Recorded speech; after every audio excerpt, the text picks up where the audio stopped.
Have you ever gone through a spiritual depression? Have you experienced a dark season in your ministry and still had to lead? Are you in that season now? That is the topic of discussion on this week's episode. Let's do it. This is the definitive podcast for helping you plan, create, and execute dynamic worship experiences at your church. Useful, practical content in the areas of production, worship, communications, first impressions, and more. This is Making Sunday Happen. Hey guys, welcome to the show this week.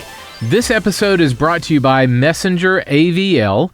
If you have any audio or video installation needs or lighting, we're talking systems, LED walls, anything you might need to enhance your AVL system at your church, these are the guys to get. More on them in just a minute. Well, today on the show, I welcome Marc Kohl. John is the worship leader at the Worship Initiative. That's Shane and Shane's organization. He also has a brand new album out called Still, and we're going to be talking about how to break through spiritual depression. He has an incredible story of coming out of a really dark season in his life and his ministry, and God's faithfulness to bring him out of that season. He also had to lead others in that season, and you might be in a similar situation or have been in the past where you've had a dark season in your ministry.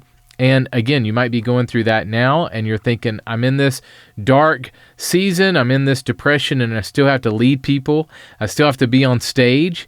I still have to execute Sunday and all the other duties and assignments that I have to do in my role at my church. How do I get out of this spiritual depression? And how do I lead others to be faithful and excited about Jesus when myself, I'm kind of down and in a dark season? We're going to be talking about all of that today. We're also going to hit on the struggles of worship leaders and also the hurdles of songwriting. If you are a worship leader who also writes music yourself, Marc is going to be talking about some of the hurdles that he faced in songwriting and how that can help you. So all that and more is coming up right after this. Last year when COVID hit, one of the things we recognized very quickly is that even though we had a beautiful auditorium that had really served our church well for many decades, we were way behind technologically. And so we reached out to Messenger, and they have come alongside us. They have helped us really begin to reach not just our community, but the world for Jesus. And even all this week, as they've come back in again to help install our LED boards, they're enabling us to minister to our church and our community. The center screen that they installed that drops during our COVID cautious service allows us to live stream from our West Campus, which again enables us to minister to those who are very concerned about the virus, or perhaps they work in a profession or work for an employer that requires them to take those extra steps to have lots of space. And so 50 to 100 people in a 1,000-seat auditorium, there's all kinds of room. And so Messenger has enabled us again to continue to minister to our church family, our local community, and literally around the world to get the good news of the gospel out. Hey guys, today I welcome Dallas-based singer-songwriter, worship leader Marc Kohl. Marc's new full-length debut album, Still, is available now. Marc, how's it going, man? Oh, it's going great, man. How's it going for you? It's going great, dude. We just passed each other. You came. You're based in Dallas, right? Yeah. Okay, so you came all the way to Columbia, South Carolina, where I live, yesterday. So you came to my hometown, my stomping ground, my my place of residence, where we do ministry, and we were at a conference together. So I agree with you, man. I think it's a missed opportunity. We just kind of missed each other all over the place yesterday. Yeah, I came all the way to you, and then I didn't get the invite. And now we're doing this over Zoom the next day. So I don't know, Carl. I feel like I put forth a lot of effort. Right. Seems like you let me down. No, just kidding. We kind of missed each other like ships in the night, but such a cool opportunity that we both got to be involved in a conference together, pouring into worship leaders and volunteers, and just people making church happen, and then getting to connect the day after and debrief. This is really fun. Yeah, it is. So I love that. So this is the South Carolina Baptist State Convention that we're talking about, the Worship Leader Conference yesterday. Our buddy Matt Freeman and the team at the convention, they do a great job of just leaning into worship leaders. There were several hundred people there, just kind of worshiping and serving together. And man, it's awesome. I want you to speak to this. It's really awesome to come back to conferences. I mean, I traveled a lot during COVID, actually, but it's nice to kind of come and do live events again, see everybody again, and all that. All that's kind of cranking back up. Have you seen that as well? Yeah, it's definitely cranking back up for sure. And I've underestimated how powerful it is to sing Living Hope with a room full of worship leaders. Mm-hmm. Like, if that doesn't fill your soul and renew you to keep going as a worship leader, I don't know what will. So it was just awesome, just being able to lead and then learn with a lot of like-minded pastors, worship leaders, volunteers, servants of the church. It was just awesome. Absolutely. All right. So you serve with the team at the Worship Initiative, that's Shane and Shane's group. Tell me a little bit about how you got involved with them. Well, we all live in Dallas, which I love. It's just a community of all of us kind of doing life and doing ministry and music together. And we're all locally based. I just had a mutual friend, and we just got connected. They saw a video of a song that I wrote. One of the Shanes did. And then I got an opportunity to play bass. I've been faking bass guitar in worship sets for about 4 years now. So I faked my way onto a live recording. And then, a year later, I'm signed as an artist and to their label. And then I'm also working on the developmental side with their resourcing through the Worship Initiative website. Yeah, that's awesome, man. So you just released your first album, brand new album called Still. And I want to talk more deeply about how you went through a spiritual depression and kind of a dark season and came out of that. You want to get us started into how this album came to be for you? Hey, Carl, thanks for just leading us right into the depths. We're going deep. We're diving in, man. Yeah, we're not messing around. And I think we need to do that. So yeah, the album is named after a song Still, which I wrote 8 years ago. One of the first songs I wrote about Jesus ever. And it was, I stayed up all night just writing this song that was just such a struggle, because I was really having a hard time accepting the finished work of Jesus on the cross in regards to my own sin. I just looked at my life. I looked at the sin patterns, and I just didn't get it. I'm like, God, what? This doesn't make sense. Why would you still love me? I'm not progressing. I feel stuck. And really, I had a very negative view of myself. And this song came out of that. And really just what started in a dark place has become an encouragement, because the chorus is just one line and it's a question. How could you love me still? It's not a statement. And it's still a question I have, but I think I've realized that it's okay to not fully understand how God could still love me, but he does. Yeah. And it's just so incredible to know that the blood of Jesus is enough. It's just enough. And so I've learned that the struggle is okay, and just really grateful that out of that, really there's been a couple of difficult seasons, but out of that one, I got that song as a reminder of who God is. So I know a lot of worship leaders and church staff in general, especially coming out of COVID, they've worked really, really hard. Most of them taking on multiple roles, multiple, responsibility on their shoulders. And I know personally many who are burnt out, who are just feeling depressed, down, worn out, We noticed this some yesterday with the folks that we talked to at this conference that we were at. Just guys that are and gals that are just worn out, just are at a season of either on the brink of burnout or looking for something else, or just it's just been a really hard season. And so I find it really neat that you kind of been through kind of a dark season and are coming out of that and able to minister to folks with that. So what kind of steps did you take to come out of that depression time for you? Well, and Carl, just to be clear, there's been several seasons of that. I mean, it's not been like there's been time. I mean, I've been in counseling and I use that word depression. For me, I would maybe use, there's some depressive tendencies. Mine is more of a mood. I think that kind of goes in and out. And I have some friends who their depression stays with them for their entire life. It's not something that really goes away. It just gets bigger and smaller. So for me, I've gone through a period of, I would describe it as spiritual depression. Sometimes that were at one point was very difficult, a little bit later than what I was previously mentioning.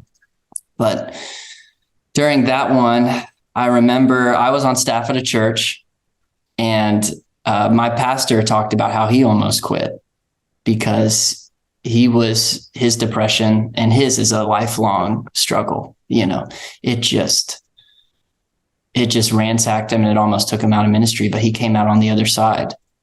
Not that he's completely fixed, quote unquote, but he learned how to live well. And I remember sitting down in his office, and I'm completely burnt out. I'm not happy.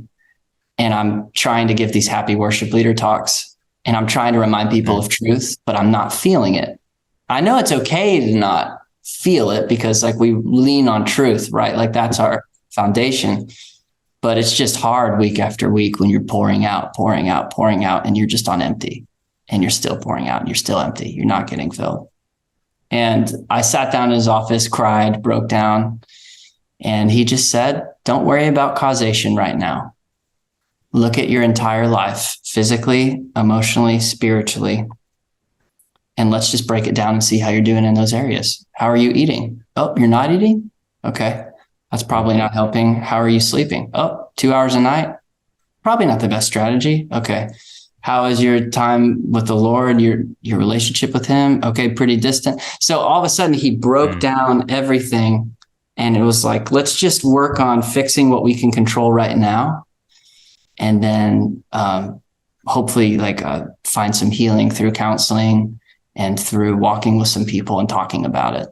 And I was able to do that, and really, I'm grateful that after a while, I mean, it was not great, but it did lift, and I'm grateful to be able to be out of that one, which was the worst of the seasons of darkness, I guess. But my prayer is still to my friends who it doesn't lift. And it's just, how do we live? How do we lean on Christ through this? If we have to deal with it till we're, till our future hope is realized. But man, I so appreciate you sharing this and diving so deep with us. How did you mentioned kind of pouring out. How much did you share with your team? If you had, I'm sure you had a band, volunteers. How much did you share with them?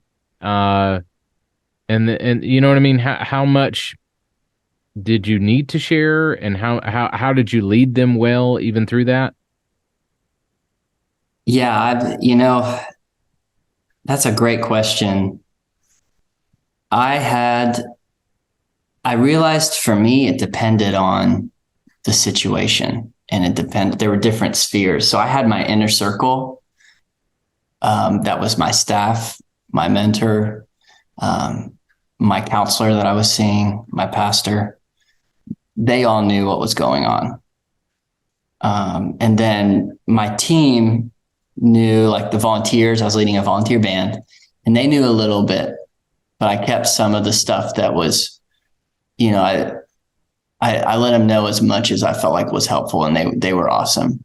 Mm-hmm. But then as far as like our church, I love to be honest, but sometimes I have to be careful and realize that when on Sundays, it's not, John Mark's therapy hour. Right. It's not for me. So I had to realize like even though I wanted to just, here's what's going on. It was helpful to take some time to let the emotional intensity go down before communicating about it publicly so that I could focus not just on expressing what I was feeling, but how could this be helpful to someone else from my story. So I think there's that inner circle that knows everything. Mm-hmm. And then they kind of keep me protected, and then varying levels of, I think letting them know everything and then practicing wisdom and discretion while I was right in the middle of it with everyone else around. So good. So I love how how your story is obviously influences this album and all the songs and your team at Worship Initiative and I think your publicist or whoever sent me all the tracks, and so I've kind of been jamming to your album the last couple of weeks. And one song that really stood out to me was the song Tapestry, and just kind of how the dark season really brought that song to life with a lot of meaning for you. You want to walk through what that song and just kind of how that came about? Yeah.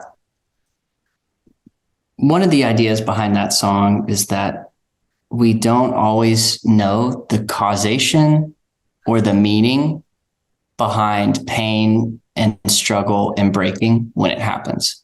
But I believe that God never wastes pain.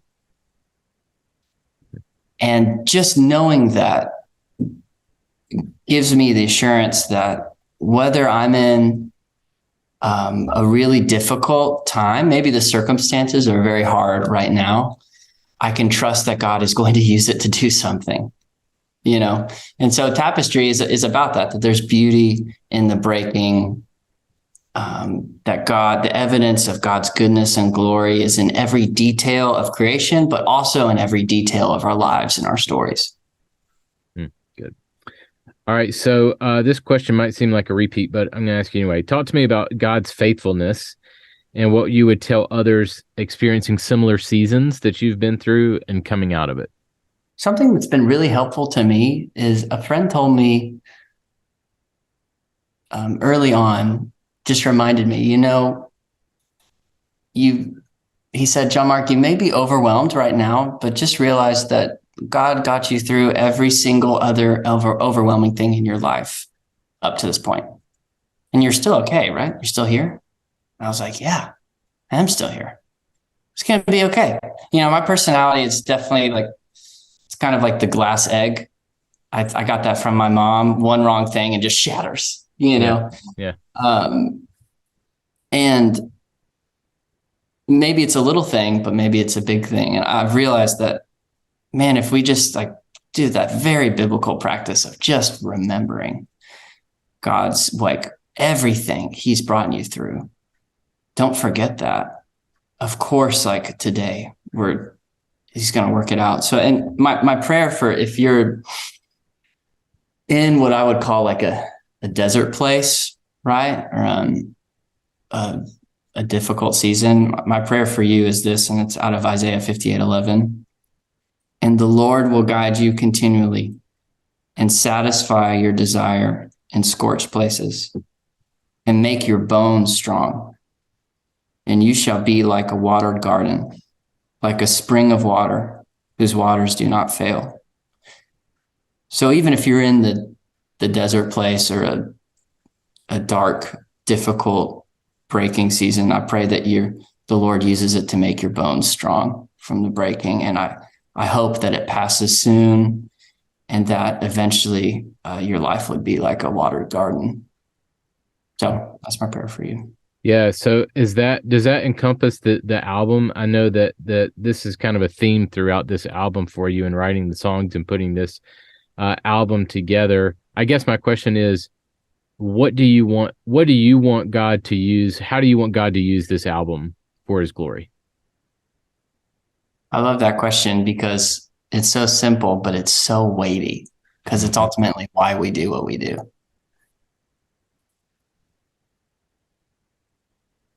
My whole goal is that anyone who listens to it would want to take one step closer towards Jesus.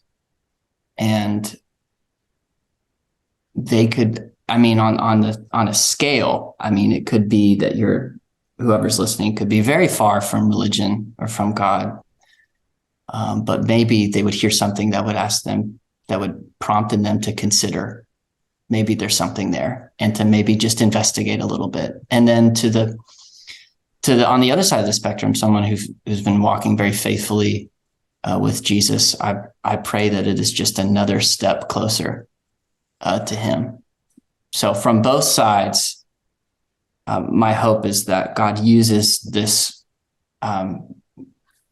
these like loaves and fishes, right, and just helps bring people closer to him. Why are you still in ministry? Obviously, you've been through it. You've been on church staff. During these times, I've been there. So I'm asking you. I have my own counseling sessions, I guess. But why do you still do what you do? Why are you still in ministry? The Lord has just made my calling very clear, especially lately. And I'm just trying to be faithful to follow it. And the calling sometimes looks different than you'd expect. Sometimes I have a title at a church and other times I didn't, but it's still the same. It's still the same. And it's to use what I've been given, to glorify God and to come to just be a conduit for his work. And I think that matters a lot in ministry, that I think sometimes we can seek the position, seek the title. Oh, I'm not the main worship leader guy. I'm the campus worship leader at this, or whatever the case may be. That we do have to question that. We do have to question our why, to go, okay, why am I in this? Am I fulfilling this calling? Do I actually believe this stuff?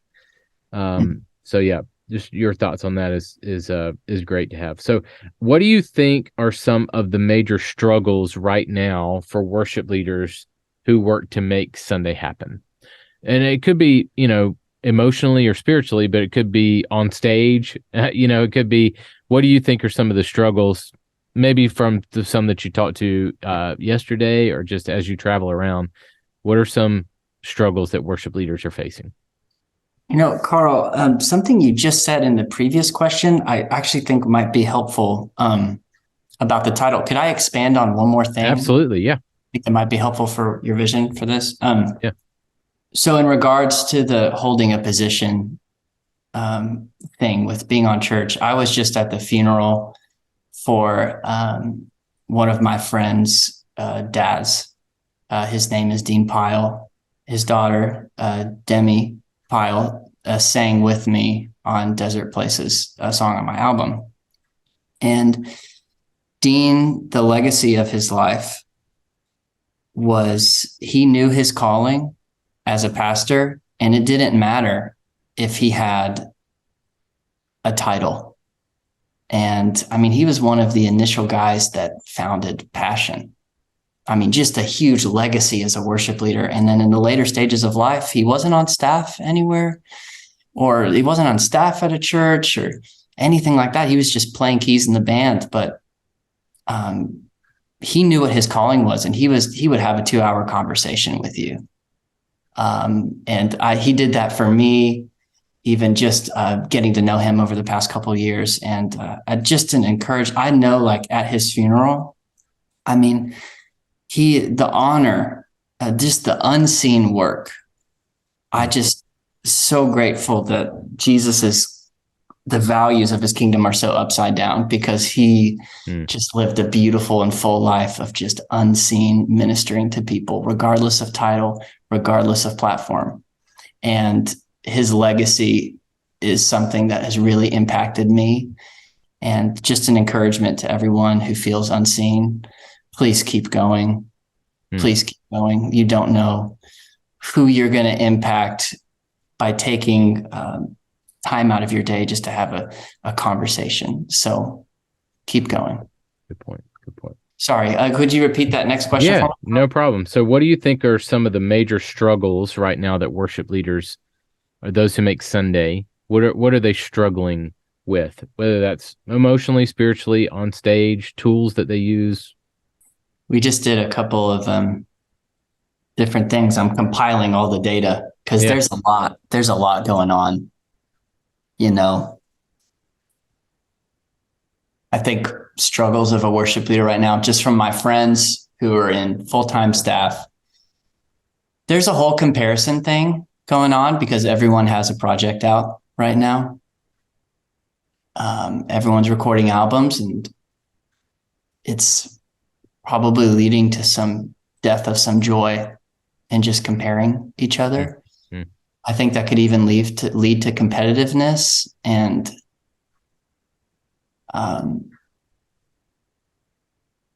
my hope is that we could learn how to champion each other and just lift each other up, because it's hard. But I think that's been a struggle. I think anyone on a church staff full time, and I've been on staff in various capacities over the past 10 years, now being with the worship initiative, and just attending church, just being involved where I'm at. I am not jealous, because you're right in the firing lines of just getting a variety of different things from every side. So it's just difficult to keep them. It seems difficult to keep the main thing right now for everyone, including like my worship leader friends who are in the thick of it. And just with there being a lot of content and worship stuff, it's probably hard to just stay faithful to your people and to tune all that stuff out. And just really grateful for my friends who are just staying focused on the mission and are just laser focused on, I am leading the people that God has entrusted me with right now. And that's all that matters. And it's really cool to see that. What are some hurdles of songwriting? Did you write all the songs on this album? I did. I got a lot of help, but I wrote everything. I was a part of it. Yeah. So what are some hurdles of songwriting that you faced? How did you overcome them? The biggest hurdle to songwriting, there's a couple things. I think the one that I realized the most on this was you need to know what you're good at. You need to know your strength. When I was younger, and maybe just a year younger, like, if I'm being honest, I just thought I was God's gift to songwriting. I can do everything, right? So if you divided up lyrics, the music, the production and arranging, all three, home run, I've got it. Not the case, like we all have like different strengths, and there's just so much. One, there's a humility in realizing, okay, is there one of those three that I'm just really comes natural to me? And after co-writing a lot for this album, those strengths, people started to call those up in me. And I realized, oh, wow, this is how I can really serve instead of showing up thinking that I've arrived, So realizing my strengths and then leaning into those and leaning on other people to help fill in the gaps of where you're weaker at. Yeah, exactly. And where instead of trying to put all this pressure in being all things, like for me, just realizing I'm a melody writer. Right. I love pop music, and it's just because it's so hooky. I love melodies, and realize pairing myself with a wordsmith. I'm not a John Mark McMillan poet. The name resemblance, that's it. It stops there. I don't have those lyrics, that ability. But I do have honesty, and I just love melodies. So realizing that about myself, and leaning into it and finding people to complement my strengths and weaknesses, it's been so fun. Good. All right, one more for you, then I'm going to hit you with some rapid fire. We're going to bring it up, okay? All right, last one. How do you measure success in a worship experience? How do you evaluate whether it's a win or not? The question I've been asking myself lately was I faithful to the things I can control? Was I faithful? So that means I asked that exact question to the pastor, or to the conference that we were just at. If I'm leading a breakout, what's the win look like? Clarifying the win, and being faithful to prepare, faithful to abide, to where I'm showing up and I'm not running on empty, but and that's the difficult part, but leaning on the Spirit and being in the Word, all of that good stuff, like an abiding life, being faithful in the moment, and faithful in the planning, and also faithful in the moment. Is there something that I'm missing? Do I need to sacrifice my plans for an opportunity with this certain group of people? Like, what's going on? And just faithful to the Word in all things, and realizing that God is going to make His purposes known, or He's going to do the work. Sometimes I felt too self-important, I think, in my past, and really it's like, no, I'm just faithful, do my best, and then show up, and then just watch God like do what He's going to do. Mm-hmm. And so I think that's how I would approach it now, which is good, because in the past it's just, how many hands went up during the bridge, and how many blunders do we have on ProPresenter, and, getting out of that and realizing, and God's going to do the work, but have I been faithful to hopefully be a healthy conduit? Yeah. I want to be a part of that, Good. Okay. Rapid fire, quick answers. You ready for it? We're going to have some fun. Okay. Here we go.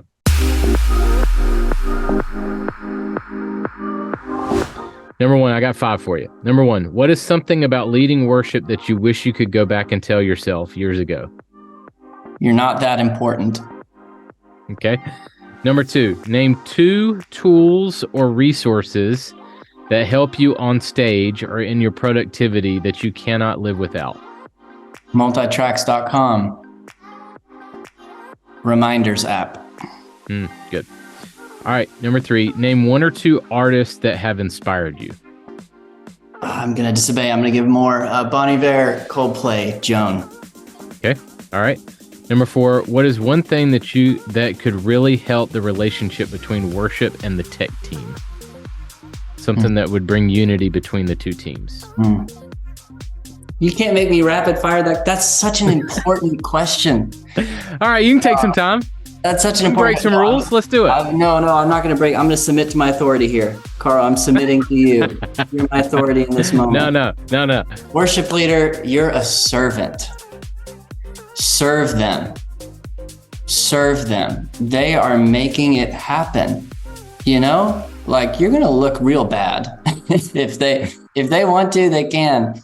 But not even out of self-preservation. Like, you're there to serve together. Serve your tech team. Yeah, and I would say the same thing reverse. Man, I my background is tech, not worship, and I would say the same thing. How can we serve the worship team in a way that we all win? How can we, meet with them ahead of time to plan lyrics or to plan camera shots so that the guitar solo gets on the iMag? Things like that. How can we serve well together, team up together? All right. Number 5, last one. What is one thing that you are grateful for with where you are today and what the Lord has you doing? To do ministry alongside wise friends who call me up in all things spiritual, physical, emotional, all things, just being made better by great friends and then serving together to lift up the name of Jesus has been just such a gift. Good. Well, man, I know that we took some very deep dives today, and I really appreciate everything that you've shared, being very vulnerable and sharing your story with us and just having some fun. Man, thank you so much.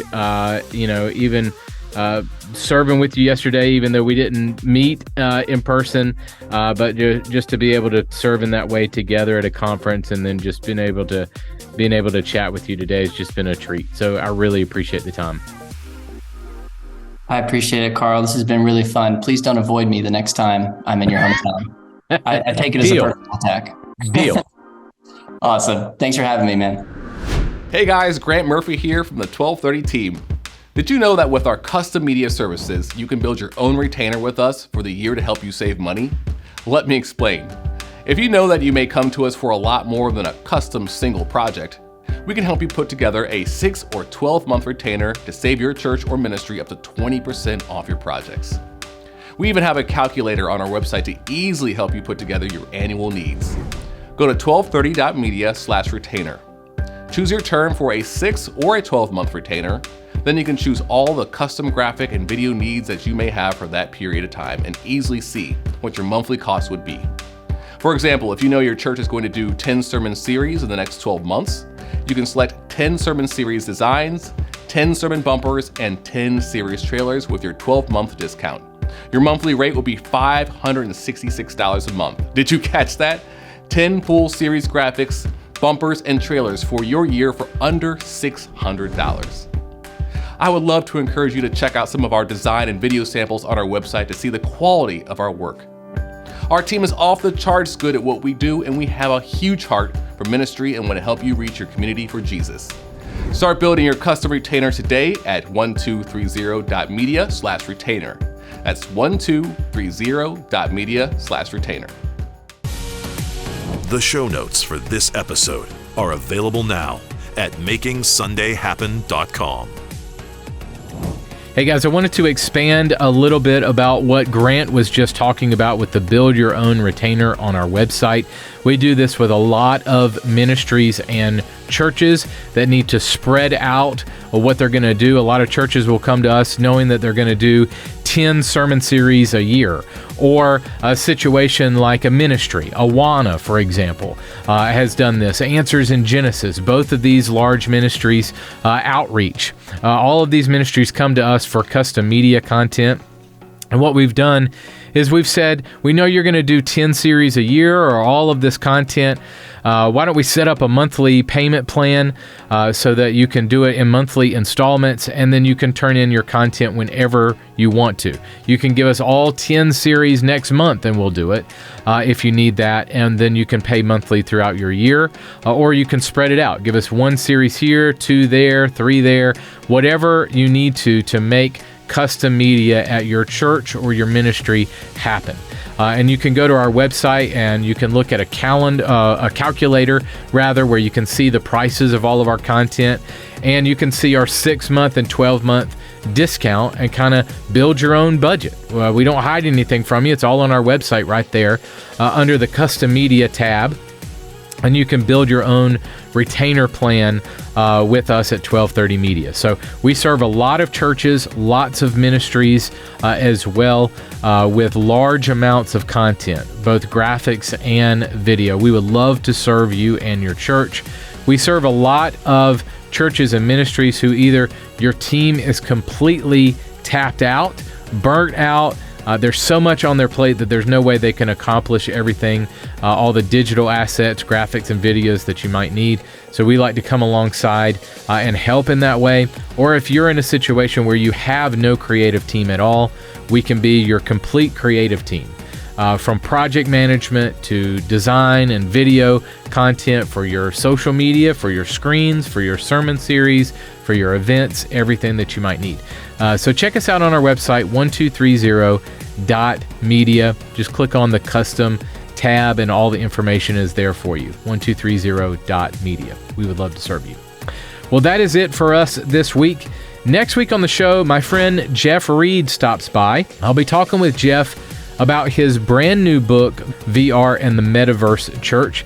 It's going to be another full episode on how the church should be keeping an eye on what is happening in the metaverse. And I've been doing a lot of research on this. I've been playing around in virtual reality quite a bit, lots of fun games that you can play, but also the church is making a move into virtual reality.